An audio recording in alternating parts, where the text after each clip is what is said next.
Hello hi guys. അപ്പോൾ ഇന്ന് വൈകിട്ട് ഒന്നും പറയണ്ട, വൈകിട്ടെന്ന് പറഞ്ഞാൽ 4 മണിയായപ്പോഴത്തേക്ക് ഞങ്ങളിവിടെ എത്തിയിട്ടോ, ഹസ്ബൻഡിൻ്റെ അടുത്ത് എത്തി. അൽഹംദുലില്ലാ. അപ്പം അവന് മോനില്ലേ, കുഞ്ഞുമോന് സേമിയ കിട്ടി കേട്ടോ. ഞാനിവിടെ ഒതുക്കലും പറക്കും, ഇവിടെ മുഴുവൻ പൊടിയൊക്കെ പിടിച്ചിരിക്കുകയായിരുന്നു. പിന്നെ അതെല്ലാം പാത്രങ്ങളൊക്കെ കഴുകലും ജോലിയൊക്കെ ആയിരുന്നു. അപ്പോൾ അവന് അന്നുണ്ടാക്കിയതിൻ്റെ ബാക്കി സേമിയയുടെ പകുതി കവർ ഇവിടെ ഇരിപ്പുണ്ടായിരുന്നു, സേമിയ. അപ്പോൾ അവന് സേമിയ കുടിക്കണമെന്ന്, അപ്പോൾ ഓൾക്കും ആഗ്രഹം. അങ്ങനെ ഞാൻ സേമിയ ഉണ്ടാക്കാൻ പോവാം കേട്ടോ. അപ്പോൾ ആ പഴയ കവറിൽ 1-2 ഉറനൊക്കെ ഉണ്ടായിരുന്നു, പഴയ സേമിയയുടെ പാക്കറ്റിൽ. അത് രണ്ടിനുള്ള ഞാൻ ഇങ്ങനെ എടുത്ത് കളഞ്ഞു. പിന്നെ ഒരു പാക്കറ്റ് പുതിയതും കൂടെ മേടിച്ച് സേമിയ ഉണ്ടാക്കുവാണേ. മാഷാ അല്ലാ.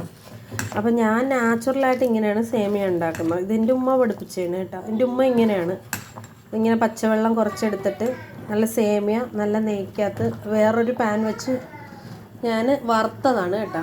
ഉമ്മ ചെയ്യുന്നത് അങ്ങനെയാണ്, വേറൊരു പാത്രത്തിൽ സേമിയ നെയ്ക്കകത്ത് വറുത്ത് എന്നിട്ട് ഈ പച്ചവെള്ളത്തിലോട്ട് ഈ സേമിയ എടുത്തിട്ട് കേട്ടോ. സേമിയ വേവിക്കാൻ വെച്ചിരിക്കുകയാണ് പച്ചവെള്ളത്തിൽ. കുറച്ച് വെന്ത് കഴിയുമ്പോൾ ഞാൻ പിന്നെ ഏലക്ക പൊട്ടിച്ചിടുകയാണേ. ഞാൻ ഈ മിൽക്ക് മെയ്ഡ് അങ്ങനെയൊന്നും യൂസ് ചെയ്യാറില്ല, എല്ലാം നാച്ചുറലായിട്ടാണ് ചെയ്യുന്നത്. ഉമ്മ ചെയ്യുന്ന കണ്ടിട്ടാണ് ഞാനും ഇങ്ങനെയൊക്കെ പഠിച്ചത് കേട്ടോ. ഉമ്മ കറ്റാണക്കാരിയാണ്, ആലപ്പുഴക്കാരിയല്ല, കറ്റാണത്താണ് ഉമ്മയുടെ വീട്. അപ്പോൾ ഉമ്മയാണ് അന്ന് മരിച്ചുപോയി. ഞാൻ വീഡിയോ ഇട്ടായിരുന്നു, ഈ എൻ്റെ വ്ളോഗിനകത്ത് കിടപ്പുണ്ട് ഉമ്മയുടെ ഫോട്ടോ. കാണാത്തവർ, ബാപ്പാടെയും ഉണ്ട് ഫോട്ടോ. അപ്പോൾ എൻ്റെ പൊന്നുമ്മ പഠിപ്പിച്ച ഇങ്ങനെയാണ് എനിക്ക് പായസം വെക്കാനായിട്ട് കേട്ടോ. എന്തായാലും അള്ളാഹു ഖബറിടം വിശാലമാക്കി കൊടുക്കട്ടെ. നമുക്ക് വീഡിയോയിലോട്ട് പോവാം. അപ്പോൾ ഞാൻ ആദ്യം വെള്ളത്തിൽ സേമിയ ഇട്ട് വേവിച്ച് പകുതി വേവ് കഴിഞ്ഞപ്പോൾ ഏലക്ക ഇട്ട്, ഇനി ഞാൻ വേറൊരു പാത്രത്തിൽ കുറച്ച് നേരത്തെ ചൗവരി വേവിച്ചിട്ടായിരുന്നു കേട്ടോ. ഇനിയിപ്പം ഞാൻ ചൗവരി എടുത്തിട്ട് ഇതിനകത്തോട്ട് ഒഴിക്കുവാണേ. ചൗവരി കഴുകി വേവിച്ചിട്ട് ഞാൻ ഇതിനകത്തോട്ട് ഒഴിക്കുവാണേ.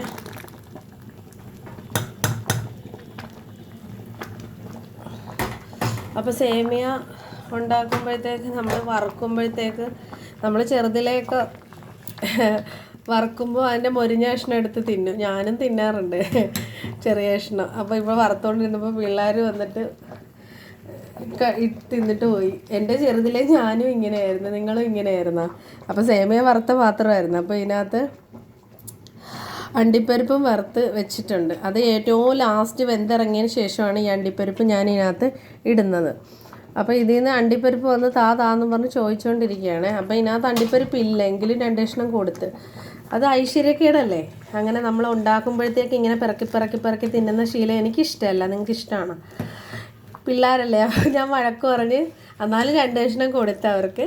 അവർ കഴിച്ച് അപ്പുറത്തിരിക്കും. അപ്പോഴത്തേക്ക് ഞാൻ ഇങ്ങനെ സേമിയ ഉണ്ടാക്കിക്കൊണ്ടിരിക്കുകയാണ്. അപ്പോൾ ആദ്യം വെള്ളത്തിൽ സേമിയ ഇട്ട് വേവിക്കുകയാണ്. പിന്നെ ചൗവരി വേറെ സെപ്പറേറ്റ് പാത്രത്തിൽ വേവിച്ച് ഇതിനകത്ത് ഒഴിച്ചു, ഏലക്ക ഇട്ടു. അപ്പോൾ ഇത് നല്ല വെന്ത് വരുന്നുണ്ട്, മാഷാ അല്ലാ. ഇത് കുറച്ച് പറ്റുമ്പോഴത്തേക്കാണ് ഞാൻ പാലൊഴിക്കുന്നത് കേട്ടോ.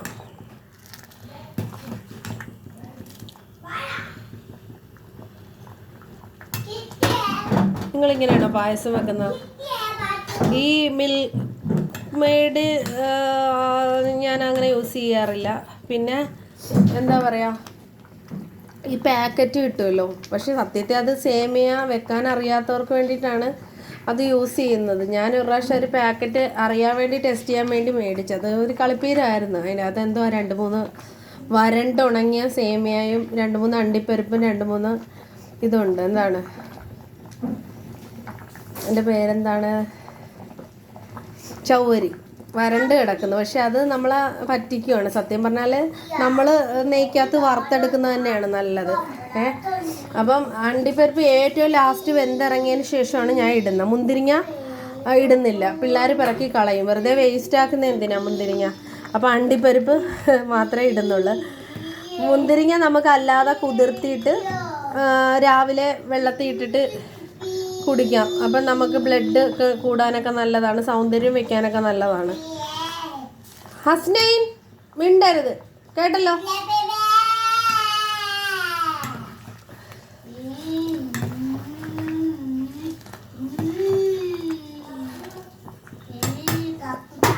അപ്പം ഇത് നല്ല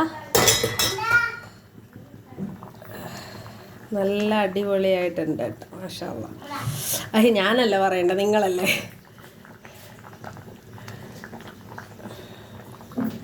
അപ്പം ഞാൻ ഈ വീഡിയോ എടുക്കുമ്പോഴേ എൻ്റെ മുഖമൊന്നും ചിലപ്പോൾ ക്ലിയർ ആവുന്നില്ല.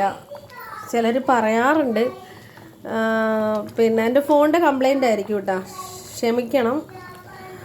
അതാണ് ക്ലാരിറ്റി കുറവ്. ചിലത് എനിക്ക് നല്ല കളർ കാണും, ചിലത് കളർ കാണത്തില്ല. ഇൻഷാ അല്ലാഹ് നമുക്ക് ഫോണൊക്കെ റെഡിയാക്കാം. എന്തായാലും ഇപ്പം ഇങ്ങനെ പോട്ടെ, അൽഹംദുലില്ലാ.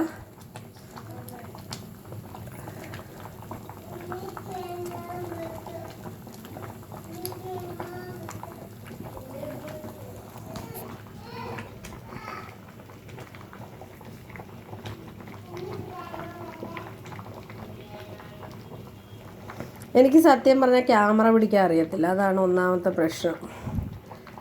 എന്നാലും എൻ്റെ വീഡിയോ കാണുന്ന നിങ്ങളെ ഞാൻ സമ്മതിച്ചിരിക്കുക കേട്ടോ.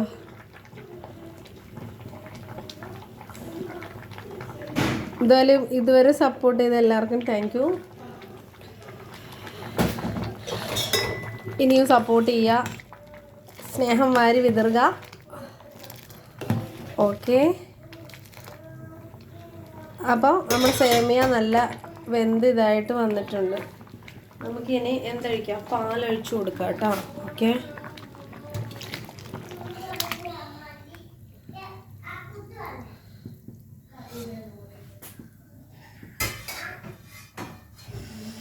ഞാൻ സാധാരണ മറ്റേ പാലാണ് മേടിക്കുന്നത്. ഏതാണെന്നറിയാമോ? മറ്റേ നാച്ചുറൽ പാലുണ്ടല്ലോ, പരസ്യമില്ലാത്ത ആ ഒരു പാലാണ് ഞാൻ മേടിക്കുന്നത്.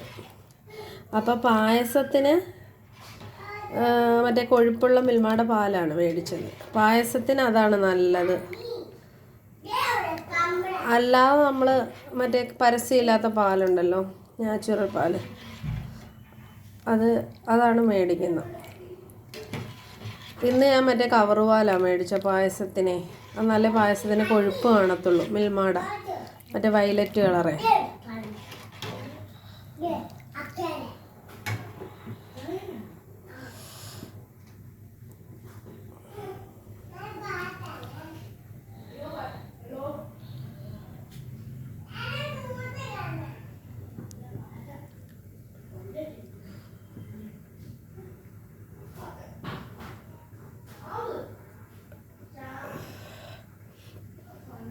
അപ്പം പള്ളിയിൽ നിന്ന് ഹസ്ബൻഡ് ചോറ് കൊണ്ടുവന്നു കേട്ടോ, മാഷാ അല്ലാഹ്. പള്ളിയിലെ ചോറാണ്, നമ്മുടെ ഇവിടുത്തെ പള്ളിയിൽ നേർച്ചയുണ്ടായിരുന്നു. അപ്പോൾ ഇതിൽ നിന്ന് ഒരു നുള്ള ഞാൻ ടേസ്റ്റ് നോക്കും. ഞാൻ പിന്നെ ഇറച്ചി കഴിക്കാത്തതുകൊണ്ട് ഇവരൊക്കെ കഴിക്കും.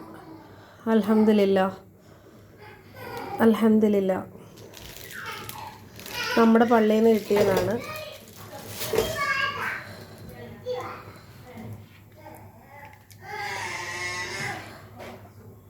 അപ്പോൾ ഉച്ചയ്ക്ക് ഞാൻ വീഡിയോ കാണിച്ചല്ലോ, ഇന്ന് വെണ്ടയ്ക്ക മെഴുക്ക് പുരട്ടിയത്, പപ്പടം, അച്ചാറൊക്കെ ആയിരുന്നേ. പിന്നെ അപ്പോൾ ഇറച്ചി കറിയുള്ളതൊക്കെ ഇവരൊക്കെ കഴിച്ചു. അപ്പോൾ ഞാൻ പിന്നെ പച്ചക്കറിയാണ് കഴിച്ചത്, അൽഹംദുലില്ലാഹ്. അപ്പോൾ വൈകിട്ട് ഇങ്ങനെ പായസം മോഹിച്ചപ്പോഴത്തേക്ക് അവരുടെ ആഗ്രഹമല്ലേ. ആളിപ്പോൾ ജോലി കഴിഞ്ഞ് വരാറായി. ഈ വീഡിയോ പിടിച്ചുകൊണ്ടിരുന്നാൽ ചിലപ്പോൾ ഉച്ചയിട്ടാലോ, അതിനു മുമ്പ് ഞാൻ പോവുകയാണ് കേട്ടോ. ഓക്കെ, ഇത് നല്ല വെന്ത് ഇതാകട്ടെ. ഒരു 15 മിനിറ്റ്, ഒരു 20 മിനിറ്റ് ഇരുന്ന് നല്ല പറ്റി വരണം.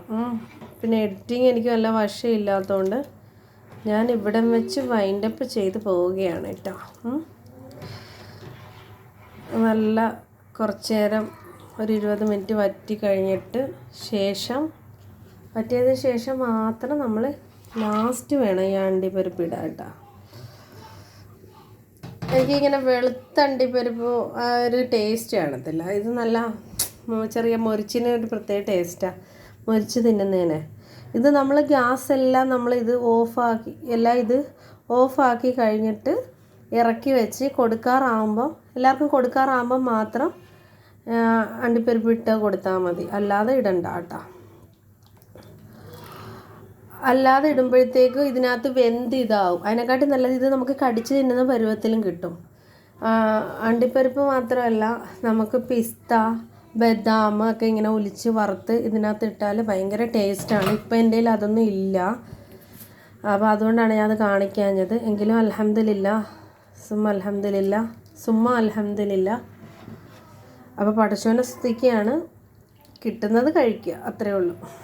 ഉച്ചയ്ക്ക് ചിലപ്പോൾ ദോശയായിരിക്കും, അല്ലെങ്കിൽ അപ്പമായിരിക്കും, ഇടിയപ്പമാവും. പിന്നെ വേണമെന്നൊന്നുമില്ല, എങ്കിലും നാച്ചുറലായിട്ട് കഴിക്കുന്നതാണ് എനിക്ക് കൂടുതൽ ഇഷ്ടം. പിന്നെ പൊറോട്ട ഒന്നും കഴിക്കാറില്ല.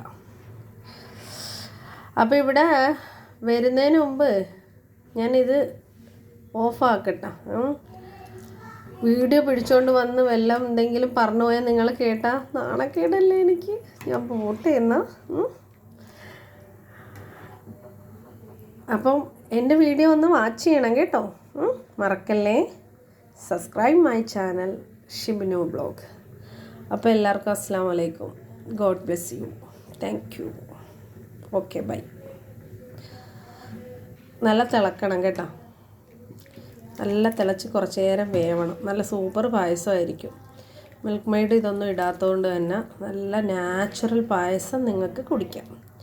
എല്ലാവരും ഒന്ന് ട്രൈ ചെയ്ത് നോക്കണം കേട്ടോ. അപ്പോൾ ലൈക്ക് ചെയ്ത് ഷെയർ ചെയ്യണം, സബ്സ്ക്രൈബ് ചെയ്യണം. അപ്പോൾ എല്ലാവർക്കും പടച്ചവൻ നല്ലത് മാത്രം വരുത്തട്ടെ എന്ന് പ്രാർത്ഥിക്കുന്നു, ആശംസിക്കുന്നു. God bless U.